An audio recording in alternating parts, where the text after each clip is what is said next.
Ladies and gentlemen, I'd like to bring this meeting to order. Mayor Feinstein, and your last... Would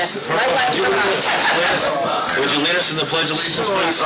I pledge allegiance to the flag of the United States of America and to the republic for which it stands, one nation, under God, indivisible, with liberty and justice for all. Is this it, Joe? This is it. And For those people who live in Rochester. I'll officially call the meeting to order. Can I get a motion to bring the meeting to order? So moved. Second? Second. All in favor? Aye. There you go. So the meeting's officially in order. As our first order of business, I would like to take this opportunity to thank Mayor Feinstein for all she's done on the Rye Town Park board. All she's done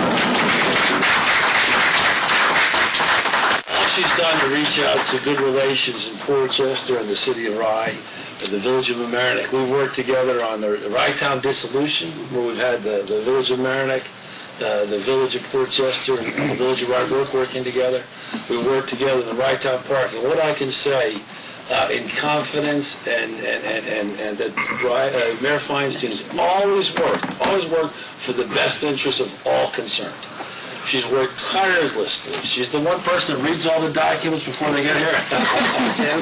Does all the homework. So Mayor Feinstein, I wanted to issue this proclamation to you as an expression of the thanks for our service. And hold on one second. And so I wanted to give this to you and tell you I can't thank you enough. The people of Rye Town thank you for all your hard work and service to this board and to the community, because you really have gone that extra mile to make community relations one. Oh my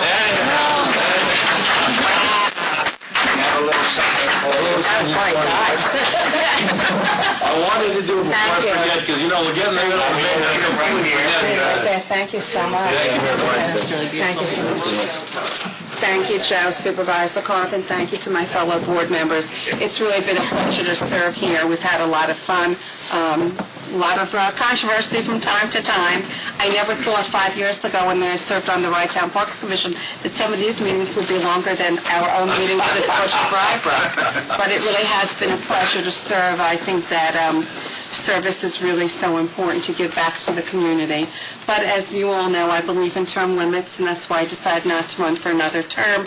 Give somebody else, give some youth an opportunity to get abused by the public from time to time. And I've really enjoyed it very much. So thank you very much, and thank you for your kind words. It's greatly appreciated. Thank you once again to my fellow commissioners. Let me just say that we each have our own piece of the puzzle here in terms of our own jurisdictions, but really the problems that are facing all residents are regional in nature. And I've been able to work with Mayor Feinstein across a number of fronts, and Democrat, Republican, it doesn't matter. We've worked together, and I just want to thank you, Joan, for your service. And how I thanked you is I invited her to breakfast one Saturday morning, and I didn't put my BlackBerry, and show up. So, I apologize. It's a breakfast anyhow, and I cleaned up my blackberries out there, so it's quite all right. These things happen, but once again, I do want to thank all of you for, it's been fun. Thank you. So, actually, Mayor Feinstein, you know what? You've led some of our meetings before as your last meeting. Would you want to take the... We're under a time pressure, or would you want me to take one? You can do it. All right, I don't want to steal your thunder. All right. We're under a tight clock tonight with a lot to cover, so... Just turn everything. Exactly. Election day today in Village of Rye Brook and Portchester. And yes, I did vote, so that was good news. Okay. Can I... I thought I was going to get you on that one. Approval from the minutes of the February 25th meeting. Any comments, questions? I had a typo or two. Would you submit those to... Yes, just a very... Mr. Nowotnik, I wonder if the next mayor of Rye Brook's going to be as diligent. I may have to discuss this with my assistant. Somebody else is going to have to read it now. Exactly right. Any questions, comments on the minutes? I'll make a motion to accept based upon the changes. Can I get a second? So moved. Okay. All in favor? Second, whatever. Okay. All in favor? I was absent. So Okay, great. Terrific. Comments from the public? Yes, sir. Please.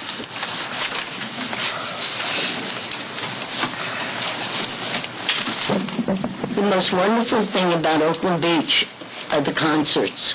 We have concerts also at Crawford Park, but the concerts at Oakland Beach are the best.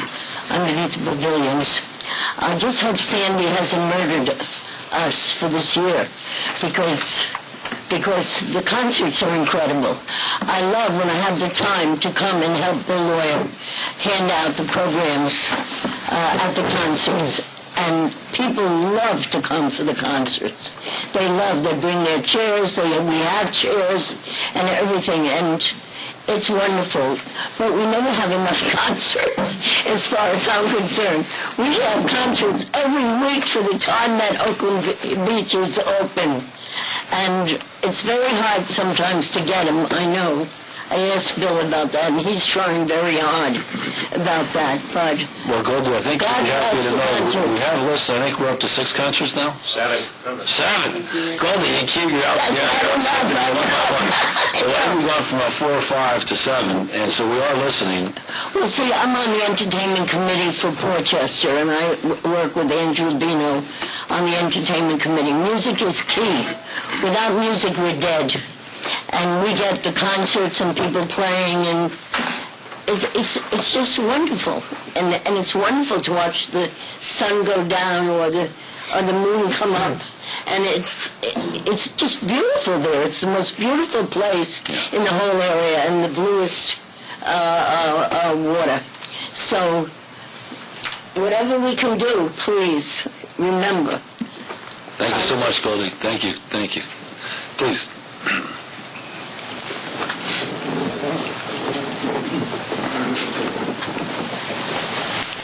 Hi, Linda Wells, Friends of Rye Town Park. Just a few updates. I just wanted the commission to know that Friends has just purchased 2 new aerators and a circulator for the pond, which should be installed late April, early May, depending on weather, and in conjunction with the kickoff of the maintenance program that the park itself has agreed to for the season. So hopefully the pond will look good this year. Secondly, we had lined up an Eagle Scout to do a project building an info center for us in the park that would hold a site map and announcement capabilities and rules and regulation capabilities, centrally located on the knoll near the flagpole garden outside of the security office. And unfortunately, he has declined to continue the project. So we've picked it up with a new board member who's an engineer, and we have a preliminary sketch modeled similarly to something that's in place at Greenwich Point that we'd like to put in. I'll have a more detailed drawing to show you in about another week, but I thought I would just give these to you for those who maybe didn't register about this in our master plan that we gave out at the public forum. Thank you, Linda. I'll pass those down, Linda. Thank you. Thanks so much. That's the basic concept for the structure. It's in keeping with the more relaxed feeling of the park, and it would be functional, centrally located, and if successful, the hope might be to put one at the north end of the park or at one or two of the other major entrances in smaller scale than what you see there. This is much larger than what we would do. This, I believe, is almost 12 feet long. Up at Greenwich Point, ours would be maybe 8 feet. Linda, can we get a light in here? Is this going to be lit? It is not. That was not planned for. It might help with vandalism. I can, okay. Just a thought. That's a good point. It's nice.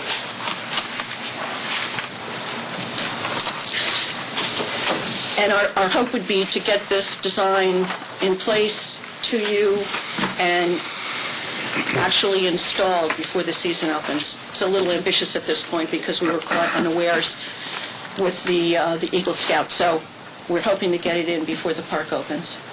And I know Bill had worked on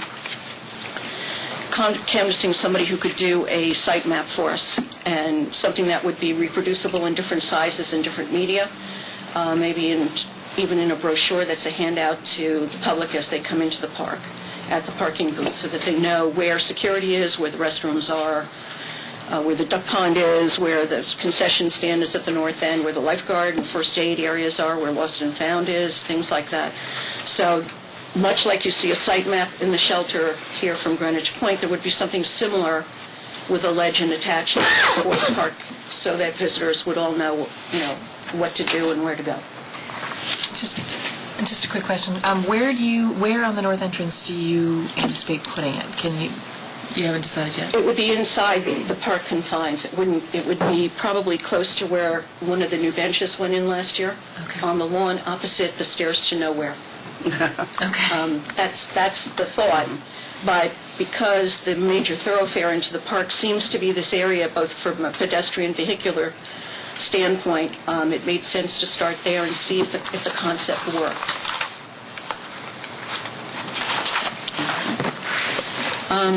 Next is Friends is having a fundraiser in the park on May 18th from 6 to 9. We will be sending out formal invitations and evites shortly. More casual, different venue from what we've done before, different time of year than what we've done before, and hopefully the park will cooperate and start to bloom around that time so that people who do come really can appreciate the park and hopefully some of the work that we've done. Sounds like a great idea. Usually it's in January, right, at a club, not in the park, under the pavilion. Oh, beautiful. It's Martin Luther King weekend. Yeah, we're going to do it under both pavilions. It'll be more casual attire, more relaxed menu, raw bar, sliders, keg of beer, etc. And hopefully people just to come and enjoy an evening in the park. And if it's warm, it'll be great. If it's not warm, it won't be so great. It'll still be great. But there'll be music and just a fun evening to get together. And in fact, the theme is Saturday in the Park with Friends. Oh, great. So Oh, very nice. just a forenotice for Thank you you. on that. And then Friends is also going to be presenting a movie in July, on July 11th. Is that Chicago, by the way? Pardon me? Chicago? The song. The song? Chicago. Is that for one? Yes. Yeah, exactly. In the Great. park. Love that. Yeah, Chicago. I started humming that. Title of the movie to be announced, sponsorship thankfully and generously given by Carpet Trends once again this year. So we'll again be sending out notices about that as well. And I too would like to thank Mayor Feinstein. It's been great having you as a voice of reason, and actually your insight's been terrific, and it's really been for the betterment of the park. So from our perspective, we can't thank you enough, really. Thank you very much. Thank you so much. Thank you, Linda. Other comments from the public? Can I just say a word about summer? Sure, absolutely.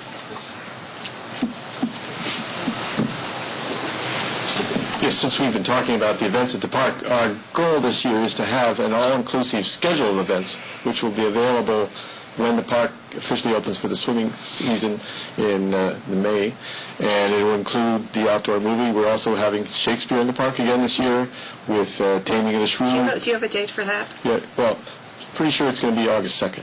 Am I going to have to marry anybody? Well, you might, or divorce them, I don't know. Taming of the Shrew. Same with the Shrews. Different theme. But we're very grateful to the Friends of Rye Town Park for all their support and help with the pond. Last summer they got us a boat, which we will put to good use again this year, and their help with getting the aerators. I think we found a solution, and we're working with the Pond Lake Connection Company. It's our second year with them now, and I think we will have all the components we need. Last year, I learned from the Save the Sound company that because of the high temperatures, it was the worst year ever for Long Island Sound in terms of the low levels of oxygen. So I think some of the problems we had were not limited to us, but we're regional in the whole problem with this climate change. But our goal is to really have a healthy, well-balanced pond, and we think we can do it. And so we're also going to be working with them very closely for this information center and the locator map. I think we found a solution that can keep it simple but easy for people to look at the map and know where they are and where they want to go. It's just a way of supplementing the help from the park staff, who will also be on their best behavior to make sure everybody feels welcome at Rye Town Park. Well, first of all, Bill, thanks so much for talking us through that, and I think it's a great idea to have a comprehensive schedule. And also, let me reiterate my thanks to the Friends of Rye Town Park for all that you do. And second, what you're saying, Bill, it's absolutely fantastic you do that. Very clearly makes the park far better than it would be, and we can't thank you enough. Two other things we've got are the boot camp by the beach, which is ongoing throughout the year, and sometimes people forget about it, but they are there day to day, and it's generating income for the park. And we are again going to have the tango by the beach this summer on Thursday nights, starting the first Thursday before Memorial Day weekend. And it'll be every Thursday night from 7 to 9:30, weather permitting, near the lifeguard station. So we're looking forward to having that going on too. It's very interesting. Are you reading that bill? Well, if I have to, no, I'm the guinea pig. They figure if I can learn it, then anybody can learn it, I think is the way it is. Great, thanks so much. Well, actually, Susan, I was going to ask if what I'd like to do, if I could. I know, Susan, you've driven from fairly far away, and I wanted to see, we have consideration of a grant application as the 9th item on our agenda. I'd like to move it up next, once we've heard from the public. Are there any other comments from the public? Unless the board had significant objections, I'd just like to move up this 9th item up on the agenda. I think it's sort of a nice introduction to what's going to come from the Rye Town Park Capital Committee. Susan, you want to come up and talk about, we got this at the last second, so I apologize. Susan made me aware of this opportunity, and we may not get to a decision tonight, but I wanted the board to be aware, and I wanted to get a sense of, and this is the 4th item in your packet. It's the letter, there it is. Yep. So you have a letter that's entitled, Dear Mr. Carvin. It's in the first packet. It's the very last, I think it's the very last letter in the first section. Yep, got it. So you want to just sort of briefly describe what's going on here, Susan? I'm Susan Auslander from Carpe Diem, Westchester, based far north in Wacabuck, but still Westchester. The state of New York is issuing a call for proposals, which are due in July, and this would be for your historic bathing pavilion to complete the restoration of the exterior. The state historic preservation grant is $500,000, but because they have a consolidated funding operation now, you submit online and other departments look at it, and we're trying to tailor it as best we can. We'll certainly work on the historic preservation aspects, but also talking about the jobs created while the thing is in construction.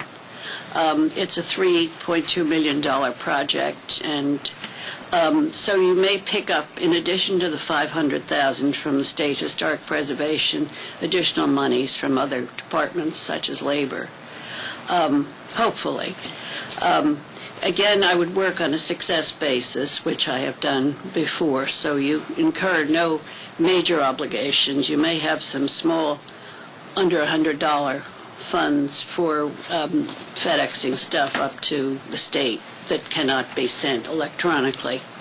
And I would be working, of course, with Lisa Easton's budget for the exterior restoration of the bathing pavilion, and it would then be ready for whatever the commission sees fit to install in there, be it a restaurant, a high-end spa, what have you, which would again create hopefully 25, say, jobs, which would be permanent jobs, which is apparently the gold standard for the state funding sources.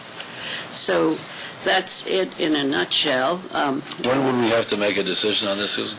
Probably within the next month or so. It's not due until July, but there are support letters that we have to garner from elected officials, that kind of thing. So just to remind the board and then everybody at home, so if we were to get the full $1.6 million, Rye Town and Rye City would have to come up with the equivalent funds that we raise from the grant of another $1.6 million. So that's one consideration, obviously, for both the Rye Town and Rye City.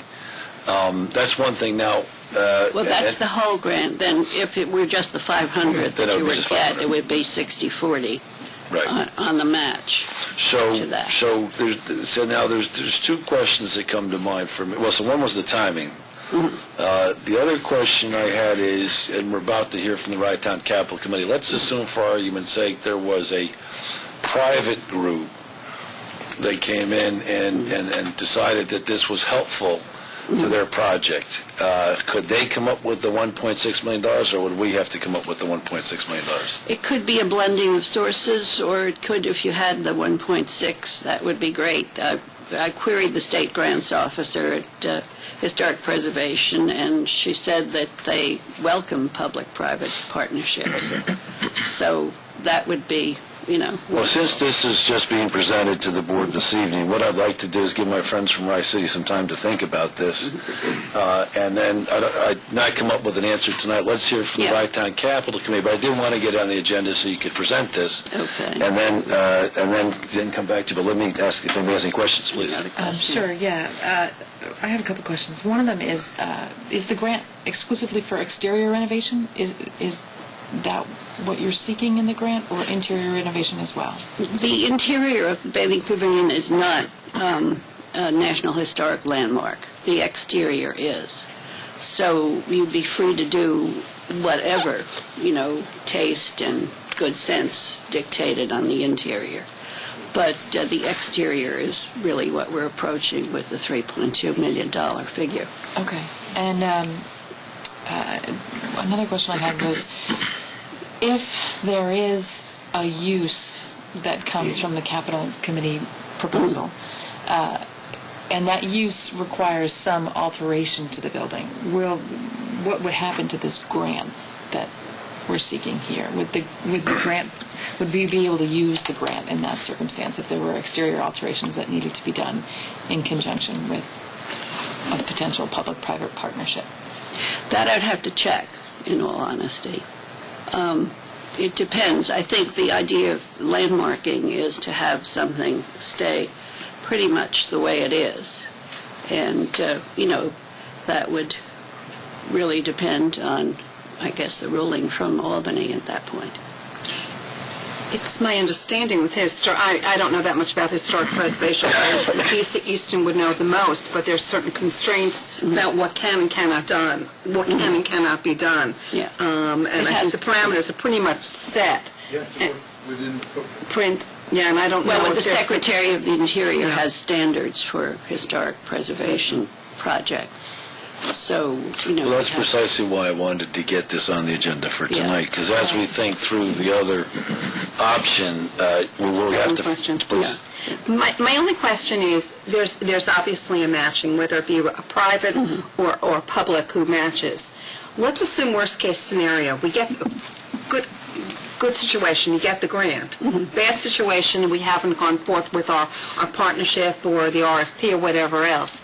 And how long you have to be able to, and if we've discussed this before, how long you have to be able to take that grant and do the work and obviously pay for it. And what are the ramifications if you receive a grant and you're not able to fund it?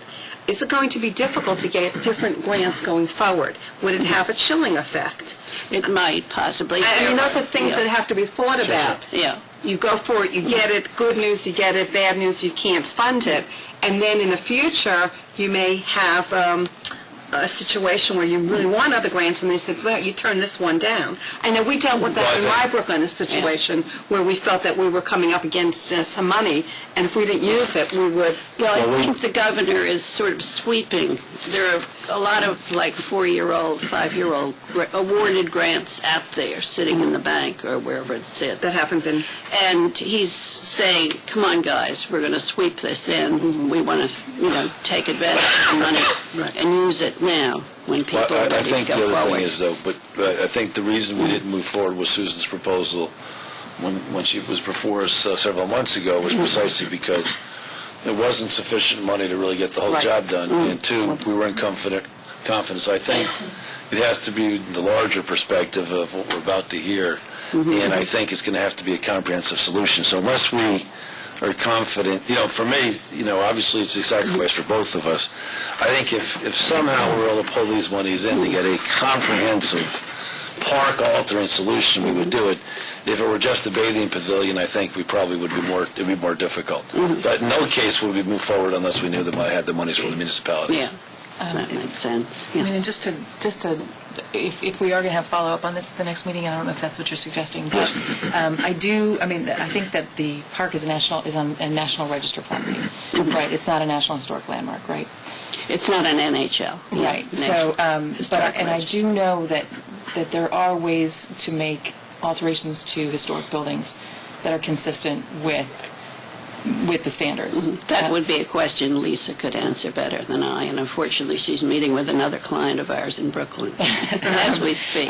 But there, I mean, people do alter historic structures, they just have to do it in a way that's... It has to be meet the approval of Washington and Albany, probably. Right, so what I guess my biggest concern is that we would be renovating this building without a potential use in mind. And so my concern would be if we're able to get these grants, would we then able to adapt whatever grant we got for whatever potential use. It's called adaptive reuse. Right. And as long as it conforms, and that without a crystal ball, I can't tell you that. Mayor Fresh? So the 3.2 million estimate, is that... That's Lisa's estimate. Correct, but has that been vetted in any fashion? Do we know that that's actually the real cost of what we expect the renovations to cost? Lisa's pretty good at I'm just, because we had a historic building in Rye that was dormant for 10 years because we couldn't come up with $1 million to rehabilitate it. We found that actually we could do improvements for about $100,000, got the building up and running, and was able to use that to raise more money. So I wonder if she could take a second look at it to say, what are the must-haves, potentially? Maybe it's not the whole $3.2 million. Possibly. We found in the last couple of years, though, that our clients are bringing in, the bids are coming in at 20% under, because people are sharpening pencils and willing to work. And then the 25 jobs you mentioned, what are those jobs? The construction jobs you're talking about? Those are construction jobs. So those are permanent construction jobs? Well, no. They're in the construction industry, nothing's permanent. If it takes a year, those are jobs created, and then we do our little Morris dance with the Congressional Research Office and derive other jobs that are supported by, and like when the construction workers spend their payroll and when the construction company buys supplies and equipment. Right, okay. Susan, quick question. You broke down the 1.6, assuming 3.2 would be allowed and accepted, into 4 payments or 4 awards. Why do you think there'll be 4 equal awards and not one 1.6 award? That was a way of structuring. Well, most of these grants do not come, as a check. No, I realize that. But I think she's trying to drawdowns. award her fee. I think that was how she's calibrating her fee. Because let's just say that I agree that. Oh, okay. But if there's only one award letter, the risk do we is... take a choice between 5% fee or 2% fee? No. At the time of the award. Yeah, I know, but you It's anticipate 4 risk-free to you awards. until... So you're anticipating 4 separate award letters. No. So she's saying if it was a 1.6, so if you had a $400,000 award, she'd charge you 5%. If you had an $800,000 award, she'd charge you 5%, 4% of the next 400. Yeah. 3% of the next Or 400. notice of awards. I It's a step understood down, there's going sort to of be thing. notices, multiple awards on separate dates, is what I thought you are anticipating by the way you broke it down. Okay. So we'll get No, one it's notice. either yes or no. We'll get one notice on up to 1.6. Right. Okay. Other Any questions for Susan Goldie? I'm sorry, who do you represent? I represent my own fundraising company, Carpe Diem. Because I'm a historian for the village of Dorchester. And we helped to put Oakland Beach on the historic register. It's a wonderful So why job. can't New York State Historical Society or any of the historical societies in the government or anything help pay for what's going on there? That's what Susan's talking about, That's yeah. very important. Well, we're trying to get some government money And- for and- this. And especially the historical societies, and get money to help pay Yep. for renovation. That's a good suggestion. Thank you. Thank Goldie. you so much. Yep, thank you, Goldie. Any other questions for Susan? Susan, thanks so much. Thank you for You're the very presentation. welcome. I look forward to hearing the Yeah. capital. Well, so again, if you have any questions for Susan in the interim, we'll make Susan's contact details available to you. If you just think about it, and then we'll come back with some feedback for Susan next time. Okay, and I'd like to hear the report as a capital. It's going on right next. Stay tuned. Thanks, Susan. Great. Okay. Christina? Should that turn on later? Yeah, you probably want to move. Oh, we're going to the videotape. There you go. Sorry, man. Excellent temperature. And now I can see. I'm going to make a few introductory remarks before we get started with the PowerPoint. Go ahead. The first thing that I want to do is also commend Mayor Feinstein. Not only have all the users of Rye Town Park benefited, but I think the citizens of Rye City really don't know how much they are indebted to the mayor of Rybrook for all of your commitment to the park and the task force on parking as well as on the Capital Committee. So I wanted to say thank you on behalf of all the Rye citizens that I've worked with in the park. In terms of the Capital Committee, we really took a few guiding principles as our mission.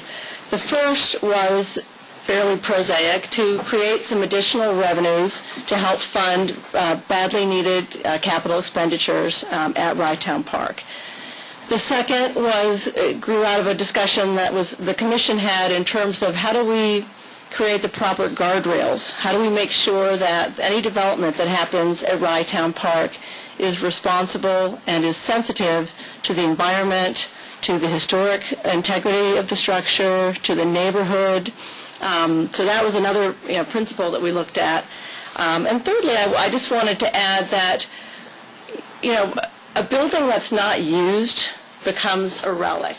And you don't preserve a historic structure as a museum. It really needs to be used and to reconnect the building with the people that use it. And I think it's a great opportunity for Rye Town Park not only to fund the improvements, but to really strengthen the community ties to this property.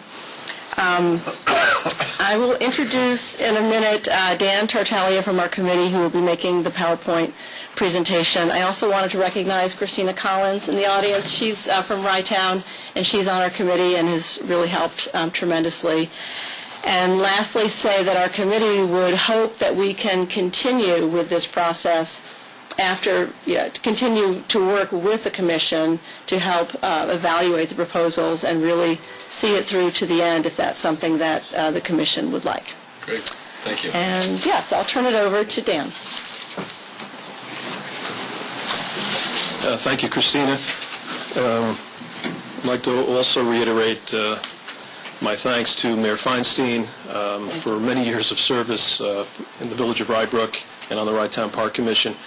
And I'd like to thank Christina, who really spearheaded this capital committee, kept us on task, kept us moving forward, and want to thank the other members of the committee as well. I'm going to go through a PowerPoint. I'm sure it's going to lead to questions. Some of the questions, maybe we'll have answers to. Some of them we'll have to take into consideration and maybe get back to you. But we're trying to overcome inertia at this point and keep this process moving forward.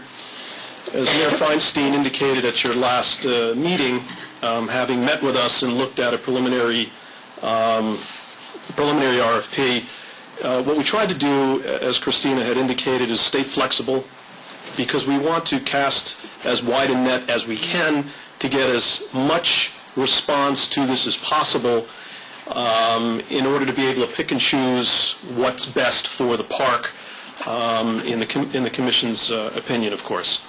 We're kind of uniquely situated here for a variety of reasons, and in my opinion, we really have a leg up even on Playland, because Playland has some constraints that the Rye Town Park Commission doesn't have. First of all, well, that's exactly right. One of the things they're wrestling with at the moment is they don't even know what to call this agreement. Is it a management agreement? Is it a concession agreement? Is it a lease? It's got to go through committee structure. It's got to go through the legislative structure. We don't have all that. We've got special state legislation. We have the commission that can make final determinations quickly, and to the extent that we need to go back to the state and petition with a home rule message to amend the state legislation to conform to whatever it is we want to accomplish here, we have that ability as well. So we can actually, I think, move faster and move forward easier than they can at Playland, and hopefully that'll be the case. Next slide, please. These are the committee members. I'm sure you recognize the names. They all were appointees of this commission. Again, I want to thank everybody for their help and their input. It was tremendous working with everyone, and looking forward to continuing to work. These are some of the planning principles that we thought about and we looked at, and they really came from the guidance that the Commission provided. And if you look at this, as was mentioned by the speaker earlier in connection with the grant application, what we're really looking at are public-private partnerships, or PPSs. So we're looking at operating the park through a form of public-private partnership. Private for-profit recreation management companies currently operate over half of the U.S. Forest Service, thousands of developed recreation areas nationwide under whole park concession agreements. So first of all, this is what they call the agreements. They're not management agreements, they're not leases, they're called concession agreements. I've looked at a number of them. They're available online with RFPs from the U.S. Forest Service and from the National Park Service. So they've really been working on this, and they've honed it to a point where the agreements can really act as a model for us when we start to put our agreement together with whatever we decide to go forward with, if anything. One of the things that the Forest Service decided about 10 or 15 years ago was that they were going to concentrate on their core competency. And their core competency was the environment and was natural preservation. They came quickly to the conclusion that they didn't know how to run restaurants, they didn't know how to run hotels, they didn't know how to run sightseeing services. So what they did was they start to put together and contract for all that stuff. Next slide, please. So for decades, Central Park, Bryant Park, and New York City have been operated by nonprofit organizations that handle day-to-day operations, invest in capital projects, provide the majority of operating funds, minimizing public subsidies. Similarly, almost three-quarters of national zoos accredited by the Association of Zoos and Aquariums, including most of the major urban zoos nationwide, are currently operated using a similar not-for-profit public-private partnership model. Examples: Grand Canyon, Yosemite, Yellowstone, and many other crown jewels of the national park system make extensive use of the private sector to operate lodging, food, retail, and other commercial services within their park boundaries. Many local governments that you all represent and serve, contract out operations now in connection with maintenance activities that include landscaping, tree trimming, waste removal, and other activities. So why not park operations? So you may wonder kind of how these concession agreements work. So I took this graph from an article on operating state parks through public-private partnerships that I got from the American Planning Association. So you see everything that's in green. If you look at the lower left, it says Park Commission responsibility. So land ownership. I mean, this is a park. It's got to remain in the ownership of the Park Commission. It's held in trust for the public, so that's obviously land ownership. We're not going to convey any land. The next is The next is strategy, planning, park character, and facilities. Again, these are policy issues, and these policy issues should remain with the Commission. Now, below that, you see environmental protection, and it's broken up. Now, within the red is private operator responsibility. So these are elements that the private operator would be responsible for in these concession agreements, which would be mitigation and compliance. So, for example, the discussion that was had with the Commission last month about dogs and leashes, and I mean those types of compliance things would be removed from the Commission. The operator in these concession agreements would be responsible for compliance issues. Again, science and rules making remain policy issues. The next level, oversight and fee approval, remain policy issues. Recreation, operations, staffing, customer service, all of this would be moved over to the private sector. Then there's maintenance and investment. Now you see there's a little carve out there. On the right, routine maintenance would be the responsibility of the concessionaire. Planning, policy issue, would be the responsibility of the commission. But in the middle, where you see a shared role, is capital investment. And that's where grant money would fit in, or grant money and matching money from the municipalities would fit in. So that would be a shared responsibility. Now, obviously, the more capital investment you want to move over to the private operator, the longer-term concession agreement they're going to work for. So, that's going to be kind of a moving target there, and that's going to be a shared role. And in fact, in many of the Park Service concession agreements, not only are the parks and amenities generating revenue back to the Park Service, but what they do with that revenue is they earmark it so that it doesn't go into any kind of a general fund. It's then put into sinking funds to go back into capital investment. And then we developed what you'll see in the proposal, which, by the way, we're not just calling an RFP. We're calling it RFP/RFQ. What's RFQ?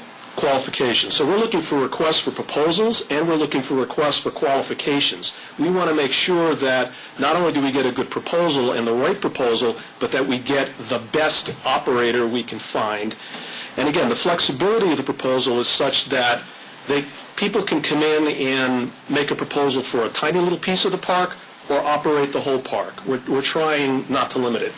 So this was our mission statement. The goal of the offering is to tap the creativity of the private sector and explore options for successfully creating new purpose for the park's historic structures in keeping with the context of the park and surrounding community. This was very important to the committee. The context of the park and the surrounding community was very, very important, and we emphasized that throughout the RFP. We want to honor the historic, architectural, and social significance of the buildings and site. But a private entity that comes in, looks at this, they really want to know, well, what is my business opportunity? What am I doing here besides doing good? So what we've said is that the Commission is soliciting a wide variety of partners and proposals from qualified public and private, not-for-profit and for-profit organizations in connection with the day-to-day management of the existing operations, which might include buildings, food service operations, facilities, parking lots, and beach, and for the adaptive reuse of the bathing pavilion, main administration building, and for other activities and uses for the park and its facilities not currently undertaken or contemplated. So we're keeping this wide open. Come and tell us what you think and what you'd like to do, and let us evaluate it. In addition to that, we have other considerations. If the proposal should take into consideration its effect on the community at large, staff of the park, beach, Friends of Rye Town Park, new user groups of the restored facility. We mentioned that the Seaside Johnny's restaurant facility is right now operated pursuant to a license agreement with the Commission. Proposals could contain plans for operation of the restaurant and snack bar facilities after the expiration or early termination of the license term. So you might want to include Seaside Johnny's, you might not want to. The administration building currently has a usable gross square footage of approximately 4,100 square feet. That's just a rough guess on our part. On the first and second floors, expansion possibilities exist to increase the overall footprint of the building on one or two floors to the west only in order to maintain the historic character and integrity of the building. To create more usable program space, rehabilitation of the building will require new utilities. So we're kind of being upfront here and letting them know the condition of things currently. Then we put together a proposed timeline to kind of drive the process. These dates obviously can move, but we're comfortable with them.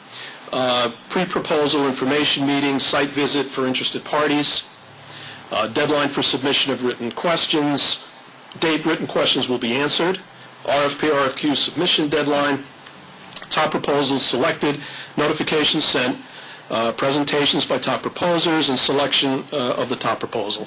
And again, these are all could be movable dates, but we thought that it was important that we again continue to try to drive the process if we can.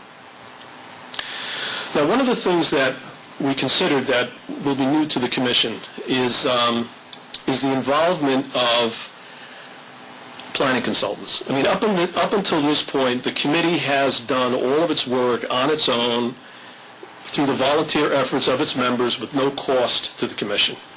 But we're reaching a point where if we're going to take this concept and move it to reality, we probably want to start to look at hiring some outside planning help. One of the planners that we talked to is Project for Public Spaces. I've worked with them in the past, and they're terrific.